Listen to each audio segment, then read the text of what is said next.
乡亲好，我是许丽玲。下晝2點嘅，歡迎鄉親朋友到明路頭前，向下聽聽客家親新聞來關心疫情嘅親情動態。本旦5日連續假期嘅清明一日，籌備呢指揮中心到下晝2點加下出來宣布講，籌備嘅當主計下呢係無新增加確診病例，不過聽聽就到安部8點嘅時間，指揮中心慢慢風出來開嘅臨時記者會，再同各界同社會大眾來講，本旦斷木柑吹當個嘅盤沙柑也到阿邊個，本旦準備到轉點嘅時間，也嘅接種檢疫咧就愛期滿咧，強強就愛也到做嚟轉木卡自主隔離嘅，自主空間隔離嘅。唔過呢，聽聽就頭也到愛出來愛轉木卡以前，要再個採檢到嘅，有時嘅阿邊個也到係無症頭嘅確診者，故作籌備就緊急出來開嘅記者會。早晨，國防部長嚴德發面對希羅立法院來作為報告，有研究問到講，針對亞擺原木柑吹來發生嘅群體感染，大規模嘅群體感染，現時就有30人嘅阿邊個喺度盤沙柑當個有確診，故所準備呢邊呢就問到嚴德發佢係唔係愛下台，也係講接下來5年啦，就係總統副總統求職過後，佢會留任務。早晨呢，嚴德發佢就對亞來表示講，佢知道今年愛留下來也唔愛留咯，佢知道亞嘅問題其實會比亞嘅官兵韓國按到學生嘅空間，其實來比呢就冇按重要，佢知道按到官兵韓國學生嘅亞的實習生嘅空間真係清重要嘅，故作佢對於亞嘅5年來過後氣流嘅問題，佢並冇作為亞種嘅真實嘅講法，韓國佢表示講，因為盤沙柑當個就係由亞嘅官兵阿邊個係發現講有無症頭嘅確診者，故所呢就頭家到愛結束檢疫以前，所有嘅人員愛配合第2擺嘅採檢，確定無問題過後，再愛本確定係陽性嘅人，做得本家到轉去木卡當中，韓國呢頭亞以前愛做好自主空間管理，接下來係講亞嘅檢驗要查到陽性，就愛繼續來做治療。聽聽亞嘅指揮中心就愛出來開記者會嘅，各個帶鄉親朋友來關心檢驗，關於係唔係做得無新增加確診病例來看啦。我們指揮中心的指揮官陳指揮官出席，另外左手邊是這個陳宗彥副指揮官，那他的右手邊是張召集人張尚純教授，那另外在我的左手邊的部分是國防部的張哲平張副部長。那另外他在左邊的是軍醫局的這個陳建同中將，那另外還有發言人史順文少將。先請指揮官報告今天的工作事項，謝謝。好，各位記者女士先生們，大家好哈。那今天我們要宣布哈，除了昨天晚上哈跟大家來宣布的哈磐石艦的4例之外，那今天我們要宣布新增1例的確診個案。那這個案是境外移入啊，境外這移入，它在我們列為是案437，30多歲的女性，那1月30日到美國就學，那4月9日入境時沒有症狀，那居家檢疫，那期間因為同班機的旅客確診，所以在4月11日改列為居家隔離的對象。那437在居家隔離期間，他在4月15號的時候，也似乎有這流鼻水的症狀。那因為那時候覺得可能是過敏，所以就沒有通報。那按4月24號隔離期滿，於4月27日主動聯繫衛生局，表示有流鼻水、鼻塞的症狀，由衛生單位安排就醫採檢。那檢查結果是為弱陽性。那於4月30號收治於負壓隔離病房，那再從4月30號、5月1號、5月2號，都採檢送驗。那我們先確診，那個案目前沒有症狀，住院隔離中。所以我們到現在為止，總有437人確診，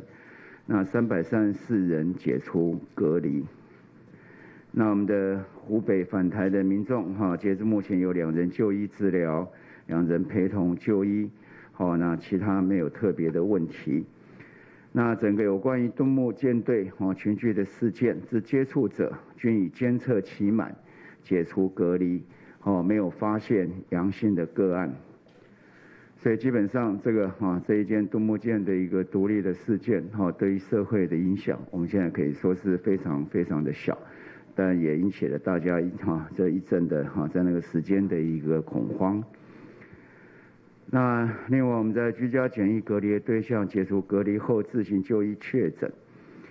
那指挥中心已宣布居家检疫隔离对象于解除隔离后仍需自主健康管理。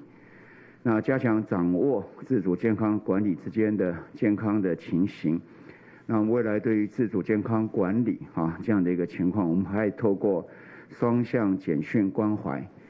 提醒有疑似的症状，可透过简讯的通报，那由卫生单位协助安排就医，以降低疫情对于社区传播的风险。换句话说，未来就解隔离之后或在居家检疫完成之后，那在这个我们的双向的这样的一个简讯，那随时会通知，请他要注意，那他通报也可以用这样的一个简讯来回报，那可以及时来安排，让他可能有相对的症状有疑问的时候，那马上就可以来报。那整个我们在这里面大概境内的案件也是都一直维持是没有。那但是呢，我们推动这个防疫新生活那进来因为个案相对本土个案比较少，所以就是说希望能够比较快速的恢复生活的声音也比较多。那不过我在这里还是要呼吁就是这种防疫，我们现在再回来，我们现在要把防疫是我们个人的责任。那我们的个人责任是什么呢？就把自己的健康顾好。就是戴口罩，维持社交距离，勤洗手。那人多的地方不要去人挤人，坐大众交通工具的时候戴口罩，诸如此类都是我们可以做得到的事情。当然戴口罩有时候会觉得比较闷，比较不舒服，那就尽量不要去人挤人，那就可以让戴口罩的时间可以缩得比较短。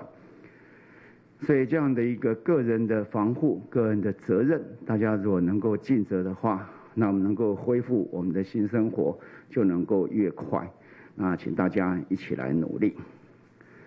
那整个的敦睦舰队的一个情况当然有关相关的一些血液的检查、抗体的检查，因为昨天也新增了4个案例。那整体的一个流程还要请专家们再做一个通盘的一个检视。那不过呢，整体在初步的报告里面，就是整个确定的病例和极可能的病例都限于磐石舰。那以磐石舰呢，确定病例的一个舱间的分布，并没有特别的时间空间的一个群聚的事项。那整个大概是整条舰，因为相对的封闭所以接触的频繁，所以有这样的一个传播。那磐石舰的军舰所以在这里面都是磐石舰，所以今天早上另外2条舰都已经分别的就已经离去。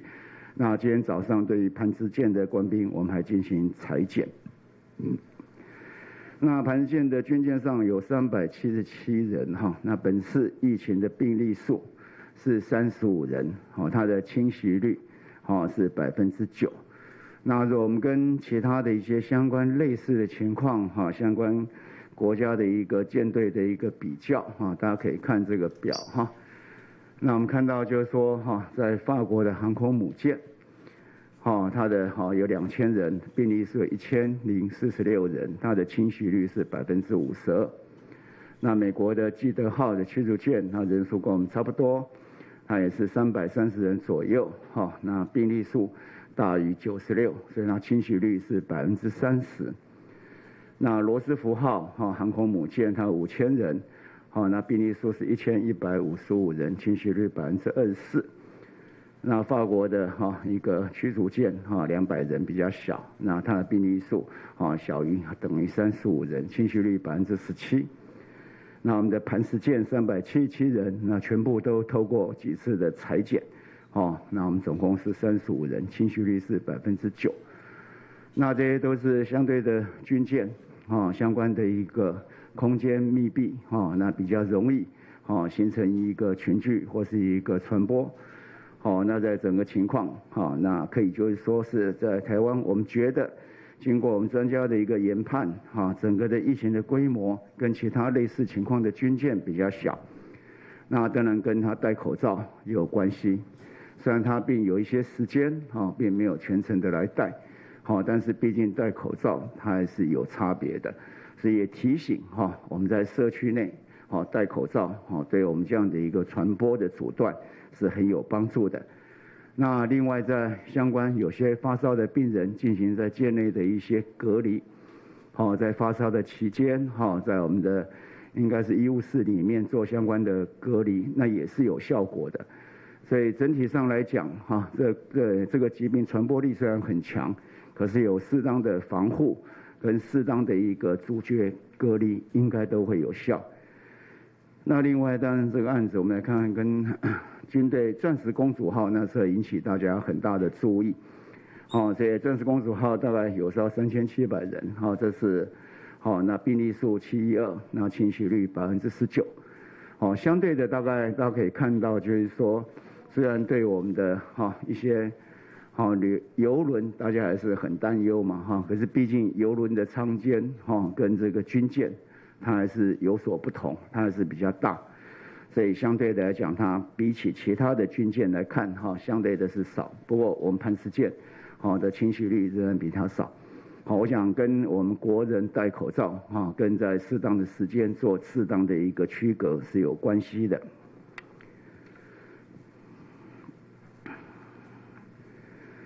然后另外我们今天有看到一个大概是一个这种所谓骗人的东西了俗称这钓鱼信件或诈骗的信件大家看一下他大概利用大家对这样的一个就是一个恐慌的心理他说好像你的接触者有这样子相关的一个确定的情况，所以你要怎么样那同时你可能要检验或者是哪一些的。所以大家看到这是一个诈骗的是一个就是一个诈骗的钓鱼信件要请提醒民众要小心，不要任意去点选。那如果有其他有疑问的话，可以打1922跟我们来联络。好，那口罩我们在响应人道援助到昨天晚上24点，总共响应的是46万人46万人。那我在这边还是要特别拜托大家就是说我们可以把这个爱心再延伸多一点。我们希望说看能不能一个礼拜能够达到1000万等于是100万人以上这样展现我们的一个爱心跟人道的精神。好，那以上的报告，今天报告到这里那有问题可以提出来。中国时报，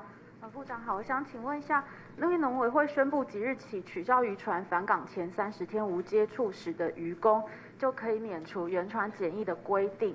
就是说现在渔船只要到国外靠港，不管到国外港口过，不管有没有超过30天回台，都要原船检疫14天。那这个规定跟昨天部长提到说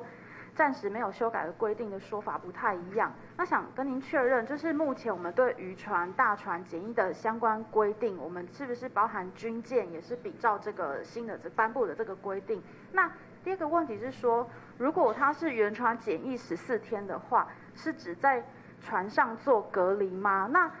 就是如果渔船没有军舰这么大的空间的话，它要怎么落实分舱分流的问题？这样。那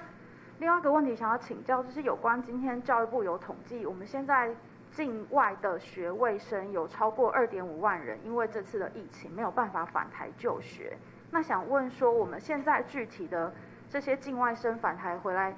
就学的这个具体时程也现在出炉了吗？那他们相关就学的具体规划，包含说什么时候可以解禁来台，这个可不可以跟我们说明一下？谢谢。好，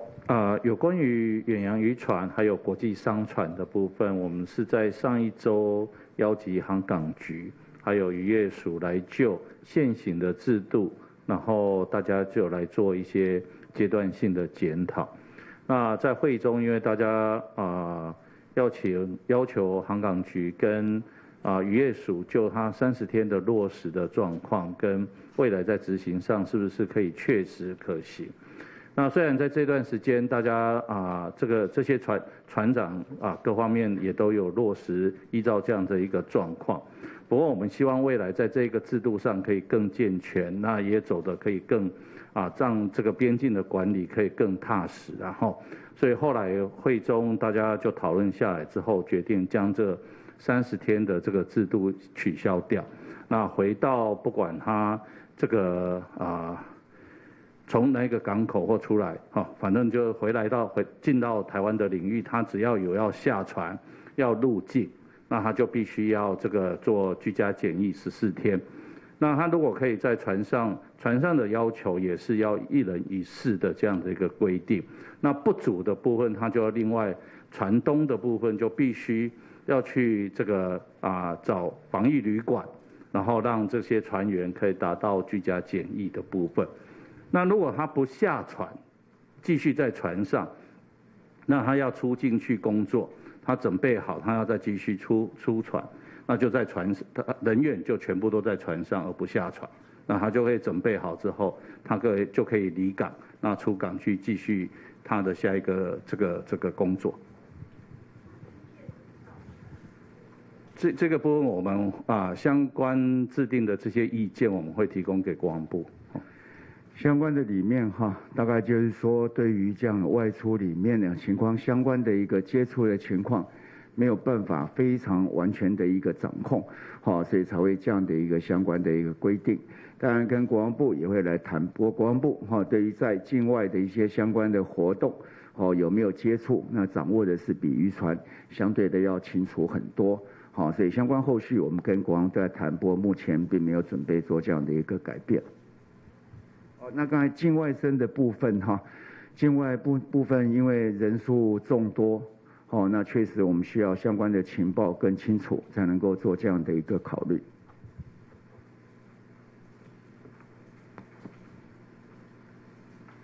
部长好，信传媒提问，这边有2个问题想要请教。第一题想要请教部长，就是之前您有提到说把防线逐渐退回到个人，那不过像是室内100人、室外500人以上的公众活动停办的规定，甚至是校园封闭这些管制，以及许多艺文活动或体育活动是否会尽快恢复？那现在也有中央有些政策说可以放宽，但地方并没有跟着放宽。以长照来说，新北甚至还加码，对于长照恢复探视不会配合。那这些问题，防疫中心会打算怎么处理？以及防疫陈时中与复苏陈时中这2个角色会如何取舍？那第2题想要请教张教授，一般无症状感染者因身体没有不舒服的情况进医院后，他们是只会隔离起来吗？还是会使用什么样的治疗方式？那过去的无症状感染者大多都是经过多久才算是康复？以上，谢谢。第二，当然相关我已经有讲过，在室外体育文化这些活动，我们会逐步来放宽。那这也是给地方的一个建议。那地方在执行相关的这些措施，就依据地方的本来的一个权责，它就有所谓的必要性的考虑。如果他觉得有必要性，然后这样子跟有管理的能力也能够做得到我们的集会指引的话，那就可以来开。如果他觉得他没有能力做得到，那当然就可以不用开。这不能说我们这样规定他非开，可能他人力各方面做不到。那当然我们尊重地方自己的一个考虑，毕竟地方的情况地方最清楚。但是我们还是会不断的有相关的一个方向跟指引出来，然后地方就它的可行性去做一些考虑。大概基本上这样的政策推动的方式是会这样子来做。那这个没有轰过去就不用复苏了来下一个我指的就是说，台湾其实我们lockdown的程度很低，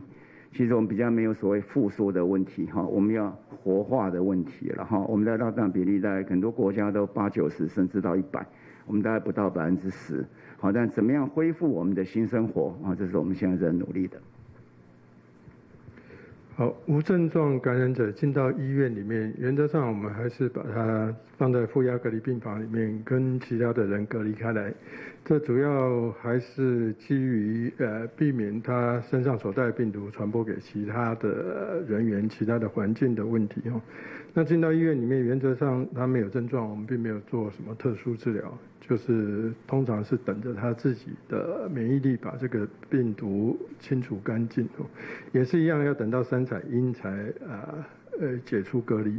那因为他本来就没有疾病、没有症状，所以也没有康复不康复的状况，然后就是变成病毒已经去除检验阴性的，等这个时间而已。多数医院应该都是这样哦，不过也许少部分医院在进行所谓奎宁的临床试验哦。那所以奎宁的临床试验，他们分成2组，就是一个是有给奎宁，一组是没有给奎宁，然后去比较看看这2组有没有什么差异。也许少部分的病例无症状带原者的这些人，也许会分到有使用奎宁药物。那这目标是在看他病毒变成阴性的时间有没有因为用奎宁治疗而缩短哦，大概是这样子。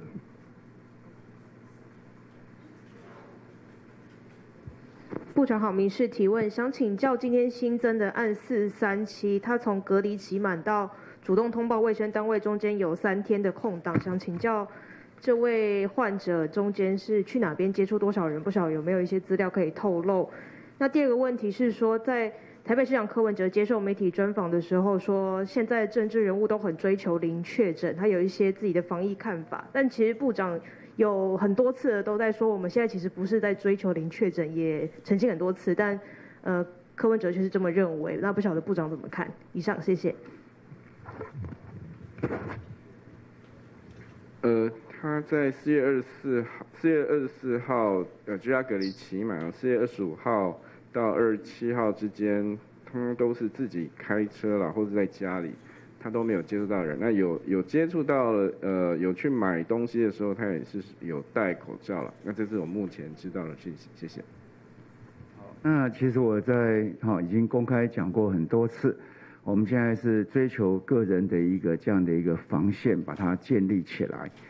那希望能够切断相关的一个传播链。那另外把医疗的量能准备好。然后第3个，我们积极国际的合作，那寻求看有没有新药跟疫苗，还有相关检测方法有更有效的方式。所以我讲过很多次了，所以没有在追求零确诊。我相信可能柯市长应该不是在讲我了因为很多人这样子讲。部长好，寰宇新闻提问，就想问一下，现在发现的一些确诊个案，很多都是无症状，或是甚至像军检一样长达44天才确诊。那之后会考虑要改变检疫措施吗？还是说要增加这个筛检的范围，或是未来有考虑普筛吗？谢谢。对，有相关的一些检验讲过，如果它的一个精确值或它的误差值能够比我们现在的一个盛行率要来得好的话，那才有做这样的考虑嘛否则它的误差值比我们盛行率还要高，那这样相关的这些检的作为都显得都没有效果。好，然后第2个，当然很多的都要跟我们的一个量能要做相匹配。所以在目前来讲我们大概在医院里面还会维持3采阴。那社区积极的一个隔离或是检疫，然后再加上我们今天有在积极的把这个资讯化做得更好，能够用电子相关的一些双向的来做这样的一个联系，让大家通报能够更方便。那这样子是不是把我们这样的一个防疫体系，根据我们3个月来的经验，这样应该是还守得住。那当然随着我们对这个病毒的了解更多，那可能会有一些其他的因应作为。部长好，中视提问，想请问一下，之前您在27号的记者会，4月27号的记者会上有说过，因为等到后面的就是网络卖口罩，还有一些超商卖口罩部件越来越完整了以后，就考虑说让药师们可以休息一下。那想请问说，这个东西现在目前有考虑吗？就是考虑说让药局可以不用卖口罩了。那会这样问是因为有一些可能长辈朋友们他们反映说，因为他们在药局买口罩是蛮习惯的，他们不需要去操作任何的网络或者是就是一些不用去操作一些比较电脑平台东西，所以他们习惯在药局买。那这个部分的话会有改变吗？第二题是想请问，就是这次敦睦舰队入境的声明卡勾选的部分都是勾选无症状，那是否有填报不实的问题，或者它是只是因为个人判断的差异？以上，谢谢。我想在勾选的时候，这两个都有嘛，哈。好，一个当然是有可能就是觉得以前我就是早上起来，像我自己早上起来就要打喷嚏，打很多次。好，因为就是有一点过敏的体质，早上起来碰到冷空气，长期都这样子。好，那可能那时候情况有一点点改变，他可能没有注意到，好这一种可能性啊，或者他以前就真的都没有症状嘛，哈。所以他这里面也讲，他4月11号我们改成居家隔离，4月15号他曾经有回忆起来有这样流鼻水的情况，可能那时候觉得是一个经常性的这样的情况。可是到了4月27号，他可能又觉得这个又鼻塞，可能又比较厉害，跟他平常觉得自主的这种那种所谓的过敏的情况有所不同，所以他也主动跟我们通报。我觉得这样很好，哈，我觉得这样很好。那这样尽量能够注意到是一件好的事情。那至于卖口罩，我们并没有说要让药局强制他停啊。好，这是第一个，他觉得这个负担很重，那地方的需求也不大。好，那要停止来卖，我们也不会说强制非要卖不可。好，不是强制他不能卖，好，是不强制他一定要卖。好，这两个是不太一样。那至于在现在，就是说有一些需求量比较低的地方，相对累积的就比较多。好，那这我们就是稍微的用这样控制配售的量，哈，让它慢慢能够均衡。好，不好意思，苹果日报提问，就是说这一次的敦睦舰队的部分的话，我们是说在解隔离前的就是满14天前再做采检的这个措施，然后才能找到说这4名的新增确诊者。想请问一下指挥中心，说之后的印度包机或者说比较多人的需要集中检疫的场所，我们是不是也会比照说可能认为高风险区的，就是说回来的民众，然后集中检疫后14天一律都会再进行采检，这会不会成为一个常规的一个措施？然后另外的话就是说，目前的话我们知道说 P3 实验室可以针对 SARS， 还有就是说可能这一次的武汉肺炎研发疫苗。那有关于就是说目前国内也有2间 P4 实验室，在这一次的疫情可能扮演怎么样的一些角色？有没有发挥一些功能，或者是说也有针对活体的病毒进行试验呢？好，这个14天这里面根据这次的经验那我们会跟专家小组来讨论。好，最后看需要采检是什么样的一个状况，我们需要。那至于采检时间是拉在14天要结束隔离前1天开始做，还是14天之后？那我需要跟专家小组就会个案来做讨论。好，那至于 P3、P4 的实验室相关的有做什么？好，就所知，在人的部分的 P4 实验室应该是只有1家。那这个通常这样的高致病性的病原，我们在 P3 实验室才可以去做所谓的培养的操作了。那可是如果用到更大量的培养的话，那可能就要进到 P4 实验室才会是比较安全的。那所以目前我们就我所知，我们并还没有什么任何的实验需要进到 P4 实验室去做处理的。即使疫苗的开发几家我们的研究机构他们现在的处理方式并不需要去做非常大量的病毒培养，所以没有进到 P4 实验室去做操作。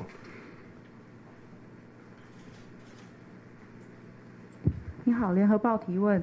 首先想要请教一下，就是有关于我们3月的时候曾经宣布如果有外劳因为疫情被迫取消返乡机票，因为我们鼓励他协商取消，那我们将会予以补偿。不过据了解，就是申请的办法至今都没有出炉，所以没有任何的人可以去申请。那再者就是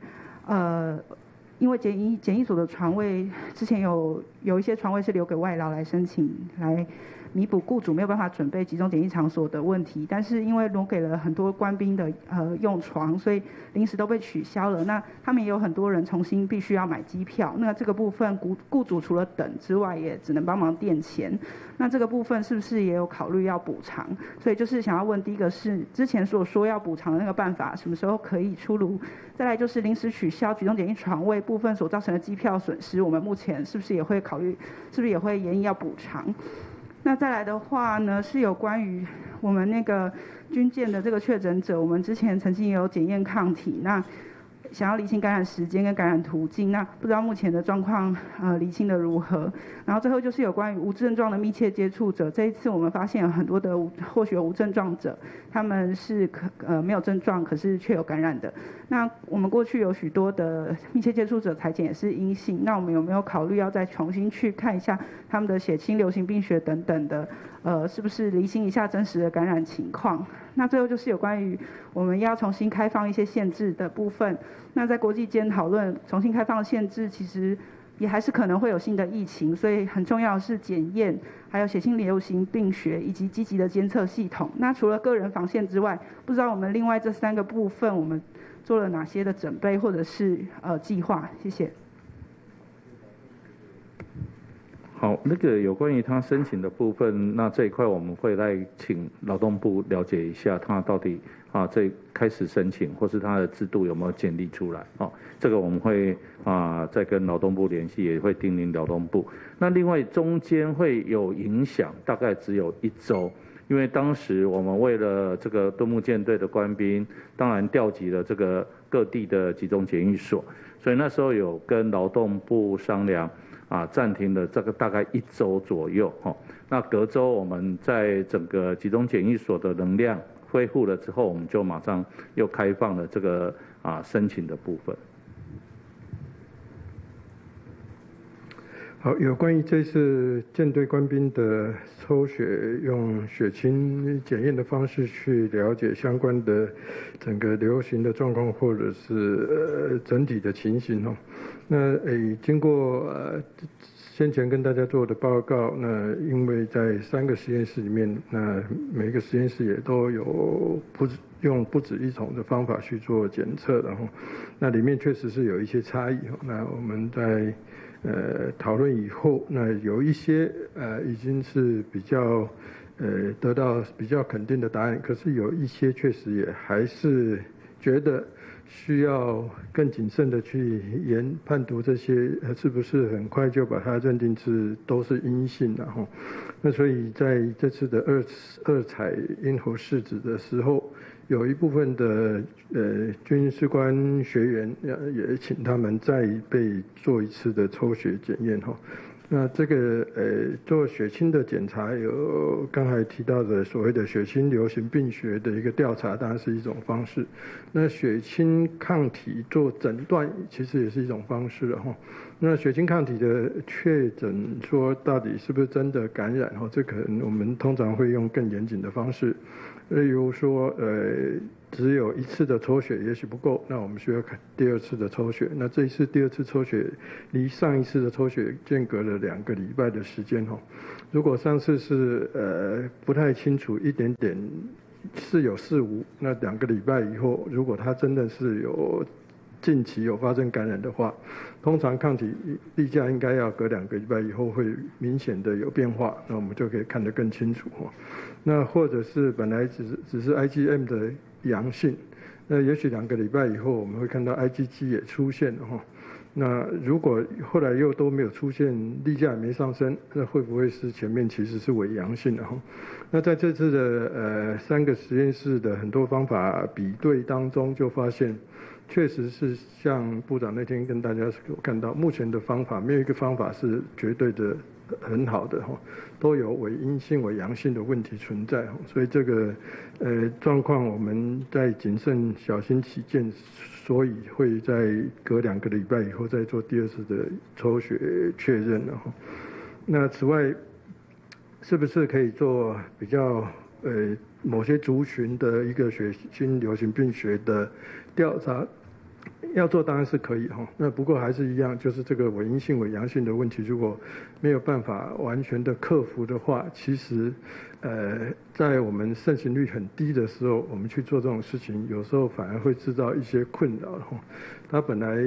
不是阳的，你偏偏说它是阳哈，那本来阳的你说它是阴哈，这都是制造一些困扰。那当在一个盛行率比较高的时候，那时候你再去做这种事情，那小小的一些误差，其实反而就不是重要的事情哦。所以这个在，例如说大家看到媒体报道，纽约市他们纽约地区他们自己做的一些所谓血清流行病学调查，可以高到20%、25%的人看起来抗体阳性哦。那你的误差1-2% 哦，那其实影响不是很大哦。那可是我们是非常非常低哦。那个误差1-2%，本来只有0点多或0.0几，甚至更小，那你偏偏有说它有1%、2% 的感染，这个其实造成很多的一些困扰，所以这个部分我们是由这次的敦睦舰队的抽血的经验当中，那我们也是学到了一些哦，那还在努力当中，最后经过2次的抽血以后，那我们最后会有比较完整的一个判定啊。好，那有关这新增的这4位啊，敦睦舰队的这个军人哈，他们的在4月14号到18号之间，那可能有回到这个家里啊，有跟这个同住的家人或朋友有接触的部分。那我目前根据我们的疫调，那么大概有10人左右哦。那这10人目前都就是从接触之后到现在都没有症状。那我们也会针对虽然已经过了这个追踪期了，他们的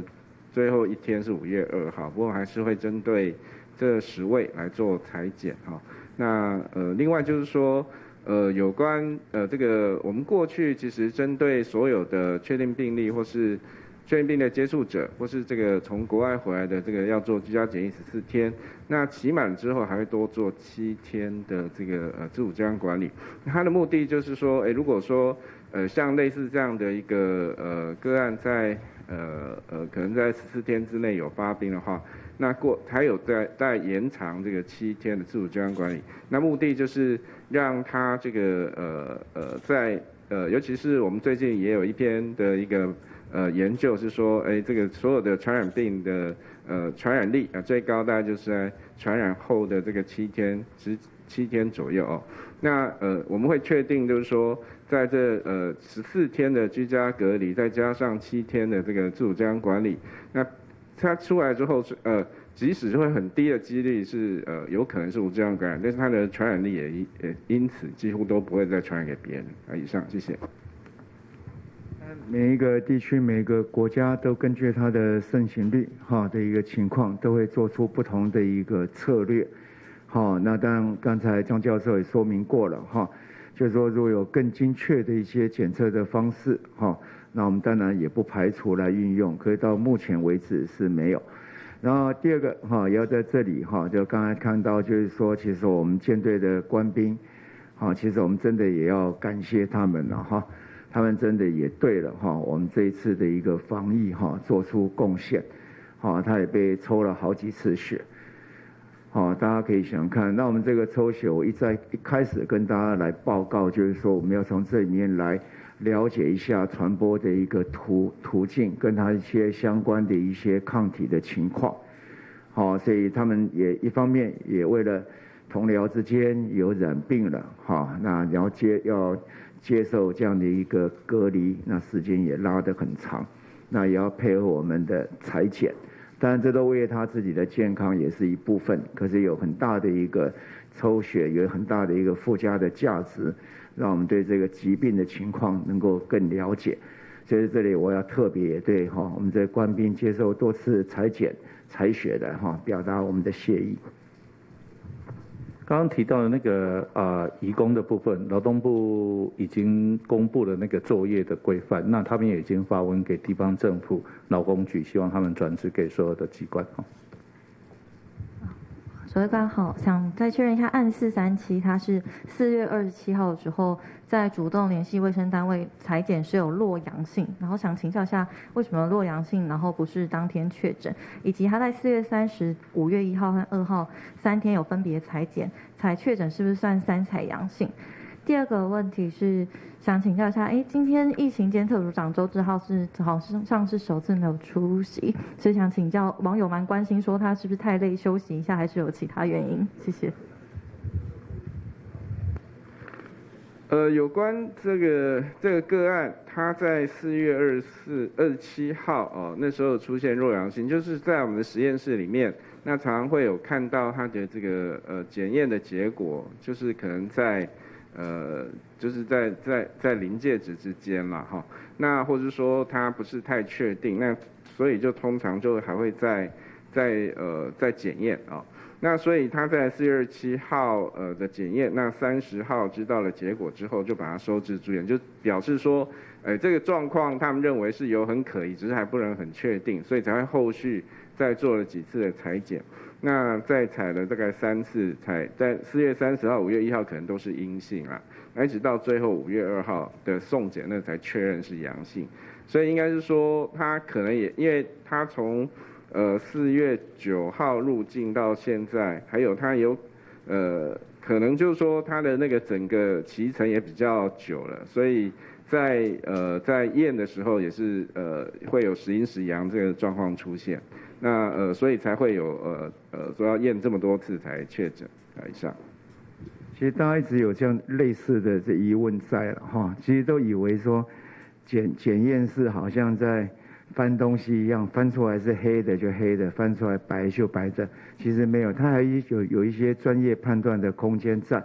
哦，那比如说我们这个在敏感性比较不足的，那判断的空间又更多了。哦，这其实不是说，那只是 PCR 相对的是在现在是被比较公认它相关的精确，不过有时候在弱阳性或者有一些怀疑跟症状没有配合等等的情况，那专业都会建议就是说再采。好，那但是都会先把它先隔离开来。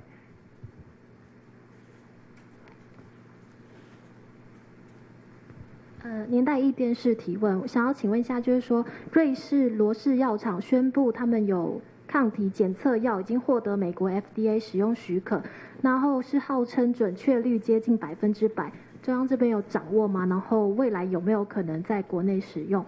然后另外是台大公卫预估说疫情可能在6月趋缓，但是2年之内是不会消失。想请问这个说法，指挥中心认不认同？谢谢。好，这个不管是抗体检测的试剂，或者是抗原检测试剂，其实都有很多公司在开发当中了哈。那罗氏药厂当然也是其中一个部分，它之前也包括有 PCR 的检测的仪器，那也有抗体检测的其他病原的抗体检测的试剂了哈。所以他们这次当然也开发了2个方面，它都有做开发了哈。那当然他们初步自己内部的资料显示，好像是说这个敏感性蛮好的哈。那也跟台湾包括跟我们也有一些接洽，然后呢有一些探寻将来可能在台湾是不是可以引进使用哈。那不过当然就是根据我们国家的所有规定嘛哈，它要引进到台湾来，最后还是要经过我们的食药署的一个认证，是不是确实是好的了哈。那当然好处是在于说，它在其他的病原已经过去在台湾很多医院都有使用过他们的仪器哈。那所以仪器本身很多医院大概已经存在了哈。那现在只是试剂做一些新的试剂的改变，那用同样的仪器可以去做判读哈。那这是跟大家做这个部分的说明。刚刚就是那个周所长好的了哈，他也参加一些我们有一些国际合作的会议哈，所以他必须他出席哈。不好意思，光时报请教指挥官，就是因为我们4月21号的时候，有提到我们中央有一个这个3阶段的准备方案，那是包含过渡期、警戒期跟管制期。那个时候有说，我们有研拟一个书面的指引，然后当周就要找地方政府讨论执行细节。所以想请教就是我们跟地方政府讨论的结果是什么？那第二个就是第3阶段的这个封城的时候，我们预计在根据这个指引会管制的方向面向会有哪一些？那第3个就是这个指引什么时候会公布？谢谢。第二个问题我没问到哈，那刚刚那个跟地方我们3阶段那个我们明校指挥中心的会议就会来讨论这个案子了哈。那第二个问题是什么？就是说，如果在第3阶段的这个封城管制的时候，我们预计根据这个指引，大概会有哪一些面向会受到管制？这样子。如果到封禁，那就很多的面向都会管制了哈。不过现在目前我们有方案，但是目前来讲，我想还离得非常的远。我们定案会跟大家讲。好。非常不好意思，刚刚有一个没有回应到，就是我这里对。刚刚那个说台大公卫预估疫情可能在6月趋缓，但2年之内不会消失。想请问指挥中心对这个看法认不认同？刚刚没有回应到，谢谢。我想这很多的模型大家都在预判中哈，那有相关的专家这些意见都可以让我们在设定策略的时候有所参考了哈。你好。新新闻周刊提问，我想请问一下那个国防部哦，就是说之前我们那个在关于这个敦睦舰队案的疫情讨论的时候，我们讨论说就是舰上确诊要如何确认，所以我想说，想请问一下我们有没有相关这个拟定相关 SOP 的，就是如果舰上有这个未来有遇到一些疑似案例的官兵之后，我们要如何确诊？再来就是说。我想请教一下那个张昭姐就是说，其实我们观察过去100天其实台湾的社区已经面临很多波就是感染风险的挑战包括这个案19开始，就是我们也开始去捞过去的这个流感阴性嘛，那它捞出几波案例，还有就是说这个案268确诊1个月才就是说发病1个月才确诊，还有案379这个酒店小姐她接触123个人。那还有就是这次军舰，我们这次中心也公布说这个所谓这个侵袭率很低嘛，所以我是想请教一下，就是说过去面临这么多波的对社区的挑战，那除了防疫政策上面，或者说还有个人的防疫措施方面，那是不是还有一些就是说其他可以探寻的一些医学上面的一些解释？是大概是这样。以上，谢谢。针对你第一个问题，我在这边很简单给你做个回复啊。这件事情发生以后，我们检视我们所有的一些指令，我们在这些指令上做了一个更明确的一个规范，就是我们只要发生了疑似的个案，身体不适，第一个就是先隔离，然后第二个就回报，然后第3个我们按上做评估。如果需要我们近距离可以用飞机载的，我们就载；如果严重到必须回来，然后直升机也载不到的，还是必须终止任务。谢谢。好，我们过去当然确实是发生了好几件的在社区出现这个感染源，我们或许说它不明感染源，然后开始有一波的在周遭的人受到感染这样的一个小风波，或者是没有传染出去的一些状况哈。那这个在一个病毒性疾病当一个没有被我们隔离开来的病人在社区里面出现，那它会造成多大的一个传播哈？那其实有好几个因素在干扰着了哈。那第一个，他身体上带的病毒量到底是很多还是很少哈？我们过去常常听到一个超级传播者这样的概念嘛哈，那就是那样的病人他带的病毒量非常的庞大哈，那就很容易传播给其他的病人嘛哈。那第二个就是这个他自己的行为是什么样子嘛？那或者他症状是什么样子？我有几次说过，无症状的带病毒者，虽然我们看到病毒量不见得一定开始不见得一定很低，可是他并没有咳嗽，没有打喷嚏，没有这个很多飞沫喷溅出去的机会，那这样传播出去的机会相对就变少嘛。那再来他的活动的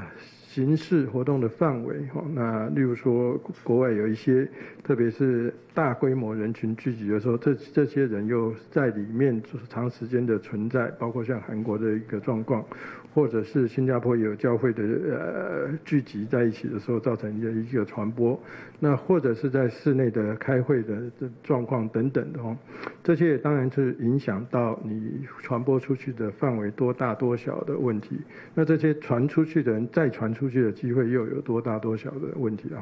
所以这些都是一些状况。那再来就是每一个人的习惯，个人卫生习惯的问题或者周遭人的卫生习惯的问题那这也上次礼拜六我特别有讲过嘛，如果有习惯于戴口罩跟不习惯于戴口罩，其实是会有相当大的一个差异的这在欧美的状况跟亚洲或者说跟台湾很大的一个差异就在于，欧美是几乎大家都不戴口罩的他们只宣称说有病的人才戴口罩那可是这样的文化，你说有病的人戴口罩，其实其他人都不戴口罩，那戴口罩的人在社区里面出现很容易被标签化所以他们或许有病也不见得真的戴口罩出去社区的时候。那我们这边的习惯就不太一样，因为我们说很多情况你都可以戴口罩，你身体状况不好，年纪大等等你都可以戴口罩，不会戴口罩被人家标签化那所以大家比较习惯于说有症状我真的也就戴起口罩来那特别在医院里面，我们也一直都很习惯你没症状你到医院里面你也很喜欢戴口罩，避免受到感染所以这些再加上我们也所谓的勤洗手的习惯，我们也一直都强调了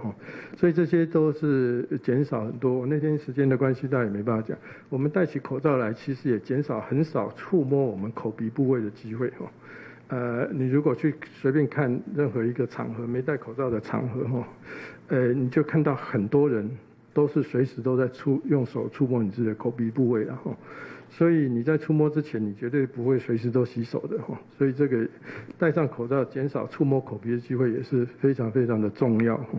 所以这些加起来，我觉得是造成我们即使有几次的事件那可是并没有造成比较大规模的传播，大概就这几个因素加起来所造成一个结果了这是我所做的一个判断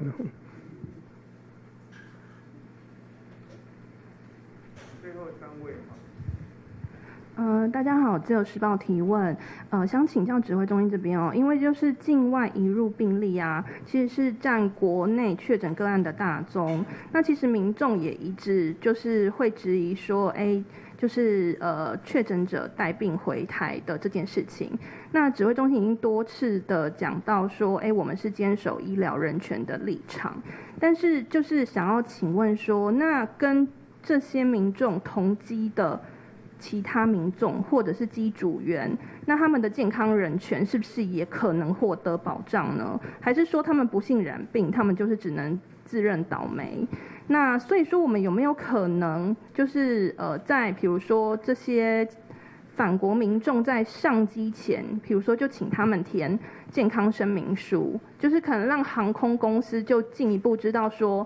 现在登机的人里面可能有一些人是有症状的。对，因为现在我们是各个航空公司自己做嘛，有的航空公司是上机前会问，那有的航空公司是不会问。对，所以我们有没有可能统一一致的做法来保障其他的民众或者是机组员的一个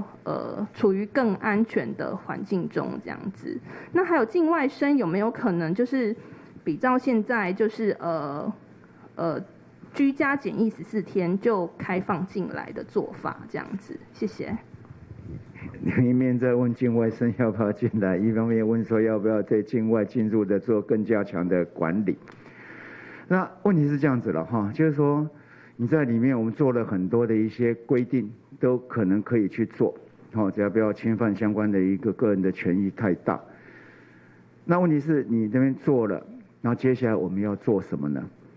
是填了有症状，我们就不让他上飞机。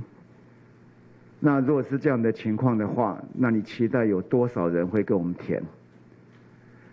那然后再回来就是说，那回来因为国外没有填，所以进来你来跟我们报告了之后，那我们认为你就是填写不实，我们就给他罚。那进机场的人又有多少愿意跟你讲说他曾经有症状过？换句话说，那样的一个做法就是拉了一条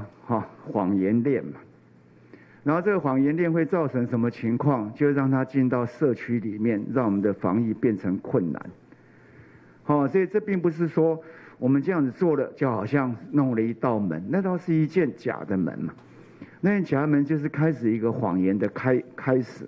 然后一连串的谎言让没有办法看到事实。那我们现在的做法，我们就认为你都填没有关系，你只要据实以报。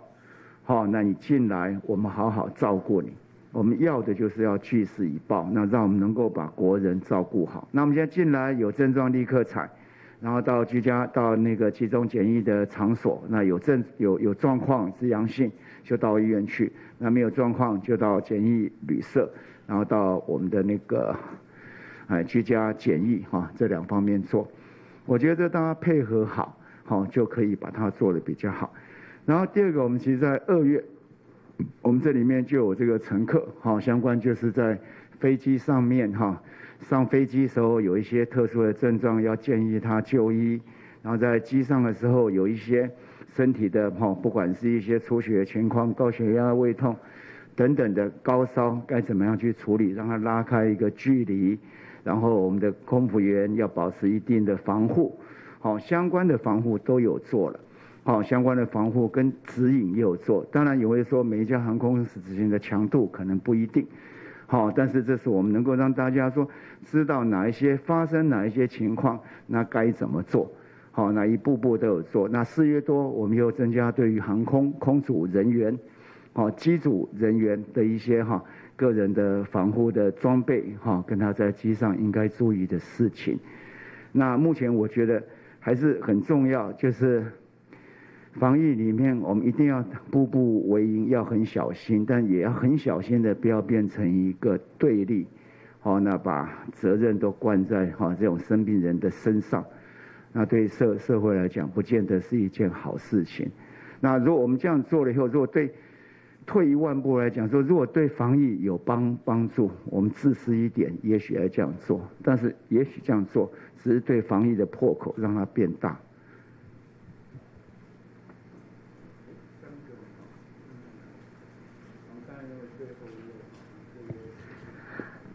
你好 ，TVBS 提问，想请教一样是昨天那4位新增的确诊者，想问一下他们跟其他31个磐石舰队的确诊者，他们之间有没有一些关联性？比如说他们是不是住在同一个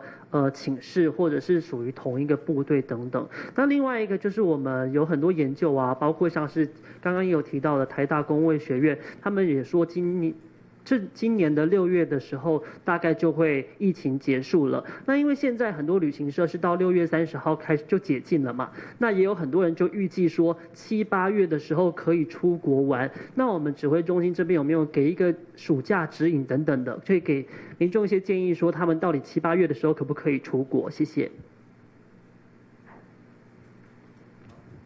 在磐石舰的昨天的4位，但因为床舱那大概。我大概说有两位他的住宿的床舱里面，本来就有几位有确诊的，那其他2位算是比较零星。然后第二个出国旅行不在我们这边疫情变松了，是要看你去的地方，你去的地方比我们这边更安全，那当然就有可能。不过目前没有想那么远了哈。您好，国语日报请教，请问刚刚有回答这个境外的学生何时返台就学的问题，那部长有说可能要更多的相关情报来考虑，那可不可以帮我们说明一下，就是说这个相关情报大概是哪些面向？谢谢。对于这整个在中国的疫情的一些了解，这可能是我们最想知道，因为牵涉到人也很多。那怎么样进来以后，能够再配合这样的疫情情况，能够做适当的管理？那到底有没有这样一个量能能够这样做？然后第3个就是在考虑，就是说相关的这样的一个远距的教学，是不是能够符合这样的一个教育的需求？那几个面向来做一些讨论。当然，教育部也会跟我们来讨论这些事情的哈。长官好，台视提问，想问一下，说今天这个确诊个案啊，他的那个班机是不是还有另外2个乘客？因为除了这个案383是案384也是嘛，那所以是这个班机总共有3个人嘛？然后另外想问一下，说他的座位是坐在哪边？然后当时这个匡列的乘客当中，是不是只有他？现在可能后来有一些症状，那我们是不是评估说他可能就是在这个班机上面被感染的？谢谢。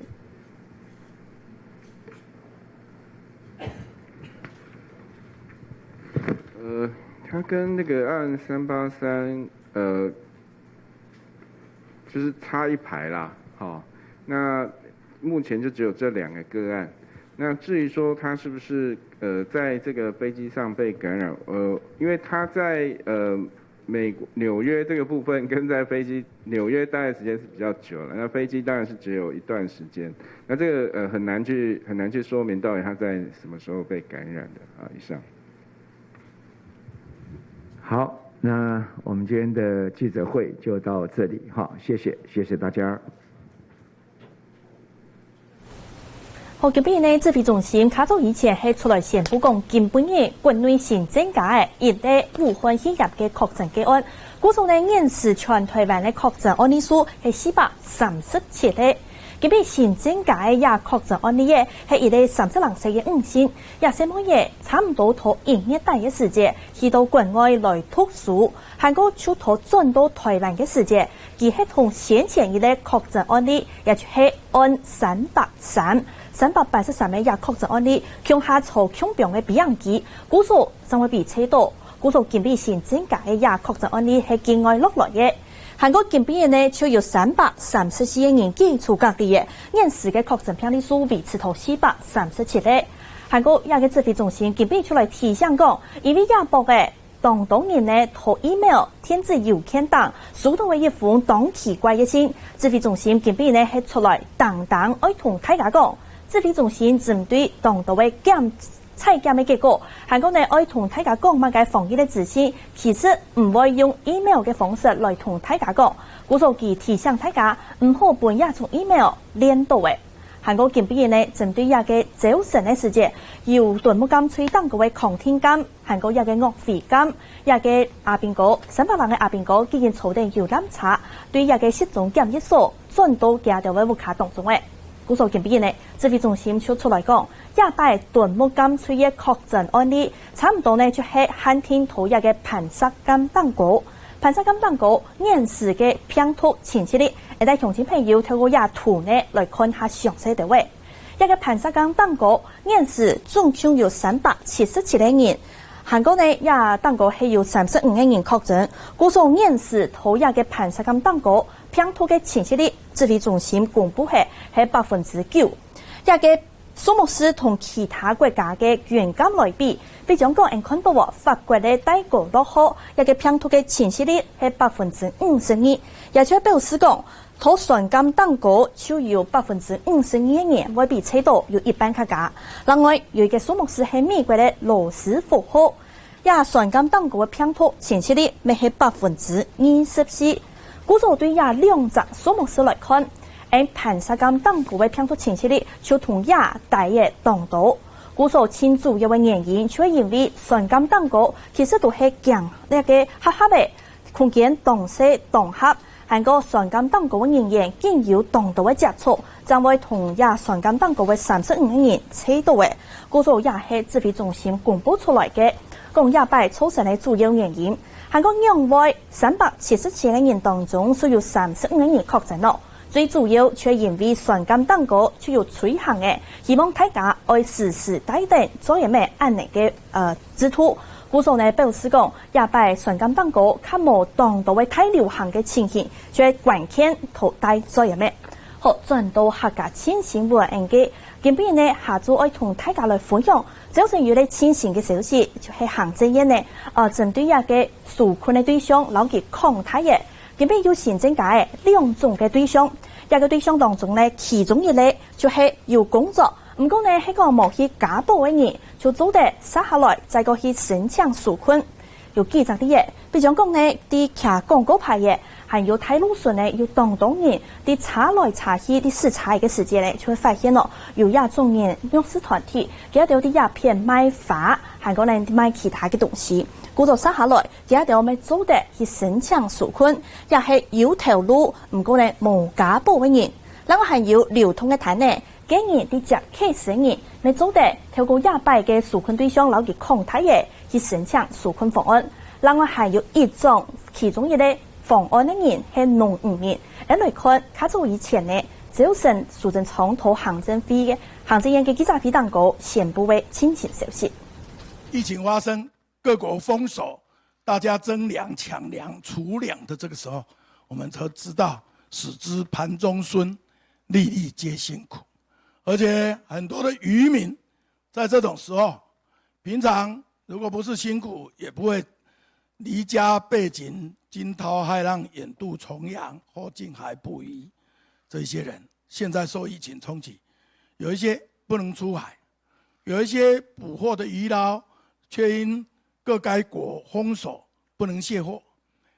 回來還要隔離的漁民相當辛苦。我們也已經有補助，但是還有沒有補助到的，實際在從事漁產工作的。另外，農民同樣也是最辛苦，在田間工作，為我們的糧食，他們常常是在社會的最底層工作最辛苦，收入最少。這些農民、漁民大概一共有120萬人，整個我們也在排戶的情形下，我們發放每個人一次就是1萬塊。紓困嘅範圍留意抗體下來嘅，嗰種呢地度係簡易嘅，有啲做事，唔過呢無投保，還個有農漁民嘅出權，殺下來都做得去同政府來申請，就做得合乎資格嘅人，做得排戶。違法1萬元本，差唔多呢，用數為到亞紅有費嘅人，就減嘅全台灣有154萬3人。韓國有一青年呢，佢哋紓困就講啊，強就愛捱唔下去嘅，實際受到疫情嘅影響，像係觀光業、旅遊業，韓國旅行團呢，像亞東業者，也包括就講實際生活愛捱下去當難。就看到像先前呢，有當人來到台灣來遊療遊覽，故所像導遊，韓國呢也相關的旅行業者，佢哋就作為當地的生意。不過就係因為疫情的關係，國內外一種航空呢都有禁止下來。韓國為了防疫，政府差唔多到3月19嘅時節，用時出來宣布講，為了配合防疫，到新嘅第一前，全面係禁止整團來到去到國內旅遊，或者係佢哋咪總的接待來台灣的觀光團。韓國再過來，今日鋪有老二嘅抗體經歷咩？就講禁止旅行社出國到新嘅30。嗰種呢，為了配合防疫的措施，簽訂旅行社來整團去出國旅遊，或者係接待當地嘅日經團，一直到20月底，也就係5月30日嘅年。也包括大家都講生活當難過。作對衛生群準備要菜，賴先生本來係從事旅遊業務部嘅主管，受到疫情影響，是團挑相關人員去中央廚房聽數，準備要經營外送市場。賴先生認真研菜是做過餐飲，主通講要跳過去。都是在前台面對客群，所以我覺得相對來說也算是得心應手。旅遊業搬到來賣便當，從事集團也係便當搶賣本員工，一方面做壓力測試，為抵抗太中央廚房過後，開始來做外送市場。集團本來有個傳統，要為同步推出外送服務，一下旅遊部門冇輸入，同年菜正常出團，達成嘅營數20到30億元來比，聽出個賺錢。第一步先針對內部的員工做銷售，那甚至我們有發，比如說1個月600塊的 coupon 券，給員工，然後去做內部的消費，先進行壓力測試。要受到疫情影響嘅5星級飯店餐飲因素，除咗推出外帶服務，韓生嗌麵要推出當主食條嘅便當，我來做上班促市場。業者大拍講，按用價減主要有輸入。乒乓协会分析，一下刚刚3月认证政府纾困，挨到2月底冇问题。不过喺国际疫情还经济下去，冇听说下半年还冇有点价会迅速起来。政府的纾困方案什么一波又一波，我想大家给大家一些相对的一些帮忙的支持。那如果说疫情要拖到9月啦，或拖到年底的话，那真的大家很多人都会撑不住。乒乓协会讲，一下旅游业除特培训员工，每3万块发1000元来路，将可以经营用路同路来卖产品。总共认证国际疫情还蛮特殊说，边境那叫我解封又还唔低，业者搞不将我自家想办法来求生存。记者谢宜家、彭友祖台北报道。武汉肺炎的疫情同全世界吹到案例去，年子还蛮看下来，疫情有吓的。古种年子也个全世界确诊病例数超过为350万例，就输脱了24万的人命案度。韩国呢对呀，台大公卫学院有的学者呢，副院长陈秀熙，佢就要来按算讲，接下来武汉肺炎全世界大流行，可能会到下一年6月底就会下减少为。不少多时间唔但抢到台湾呢，国际上用当道素材，境外旅游嘅经验就会开始来表用。不过针对案呢，指挥中心呢，咪见同大家时时来提醒讲，喺讲也嘅希望社会要牢记表用，当道嘅防疫措施，今年要牢记基础，也就会看到社会大众系唔系做得来确实做到防疫嘅措施，因为喺讲今年作为同样防疫做好些，牢记疏黑。也咪會同社會接下來，我天天呢獨嘅開放，也嘅速度咪會有關。故作提醒大家防疫總唔得要辦些喺睇。今邊嘅客家新新聞就進行到鴉片呢，什麼鄉親朋友向下嚟收看，天公人9點半再會。客家新新聞，客家 live， 本唔清醒嘅疫情之心。我係陳彥祖，我係許麗玲。當日早晨對報紙條版來關心國內外有哪條重要消息。下晝2點要開記者會，隨時同樣路況來關心疫情嘅前景發展。請收聽客家電視 YouTube、網站、Facebook 和 Telegram，隨時掌握客家新新聞。